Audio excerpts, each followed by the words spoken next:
Bonjour et bienvenue dans cette nouvelle vidéo. Je devrais être plus comme ça. Ouais.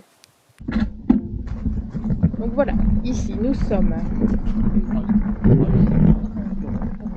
Ah oui, mais c'est possible, oui. Et pour aller au pont, il y a 700 mètres apparemment. Donc ici nous sommes à l'aire d'Herbemont.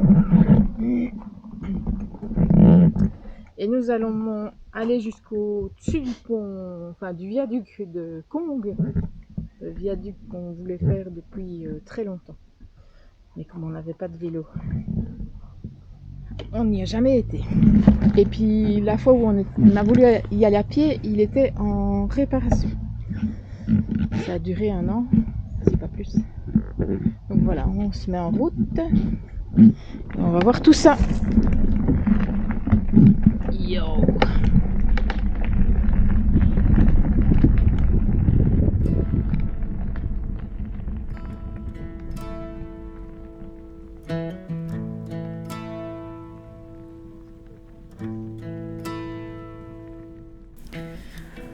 Pour notre fin d'escapade automnale, je te propose de parcourir le viaduc de Conghes qui est situé à Herbemont, en province du Luxembourg et en Belgique.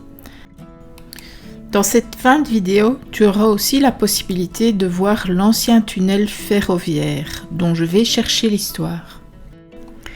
Nous sommes en terrain connu car en 2020, nous avions fait une vidéo sur le château.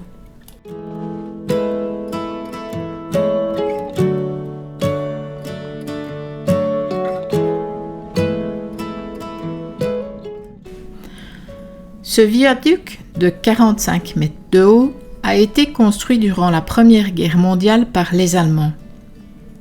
Il est devenu sans conteste un patrimoine majeur de la commune. Il était une ancienne ligne ferroviaire, d'où les tunnels qui existent sur cette ligne. Il fait 120 mètres de long et enjambe la Semois. On y compte 7 arches et les Allemands ont eu besoin de 9 millions de briques pour sa construction.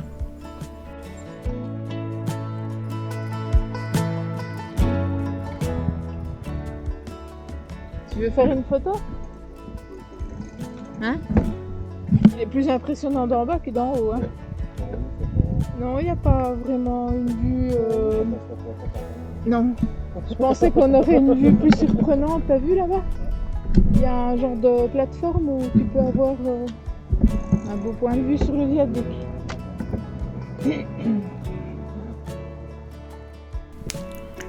C'était la ligne 163A. Qui relie Bertry en Belgique à la ville de Carignan en France. Sa situation particulière entre l'Allemagne et le nord-est de la France lui fera jouer un rôle important durant les 2 guerres mondiales.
Il est quand même toujours difficile d'imaginer que durant la Deuxième Guerre mondiale, il a été partiellement détruit par la résistance française pour ralentir l'avancée des Allemands.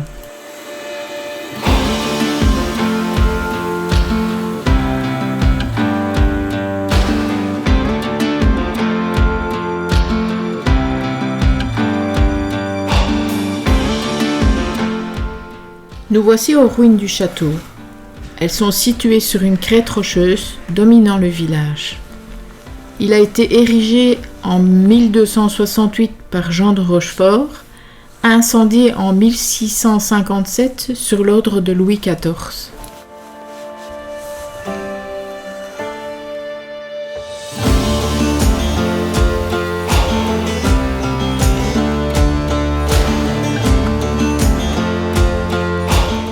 Les ruines offrent de nombreux points de vue sur la Semois.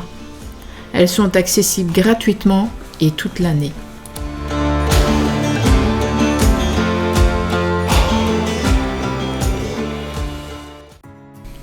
Revenons sur la ligne 163 qui est partiellement devenue un Ravel et qui a dû être partiellement déviée dû à la vétusté du tunnel qui est devenu dangereux et interdit. Sur cette ligne qui est construite à travers les reliefs ardennais émane la construction de 3 viaducs, 3 tunnels et de nombreux ponts. Tout cela pour permettre la jonction avec Carignan et le nord industriel de la France. Sa situation particulière en ligne directe entre l'Allemagne et la France sera tout particulièrement utilisée pour l'alimentation du front de Verdun. Finalement, cette ligne peu rentable sera déferrée en 1970.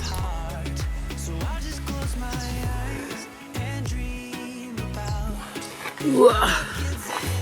Ah oui, et une fois que tu grattes, ça gratte. Hein. Ça chatouille. Et une fois que tu grattes, ça chatouille encore plus. Oh là là, il courrait à gym, même vélo. Ah oui, t'as roulé dans l'eau au lieu de passer sur le côté. Après une petite collation, il est temps pour nous de nous remettre en route pour retourner vers le van.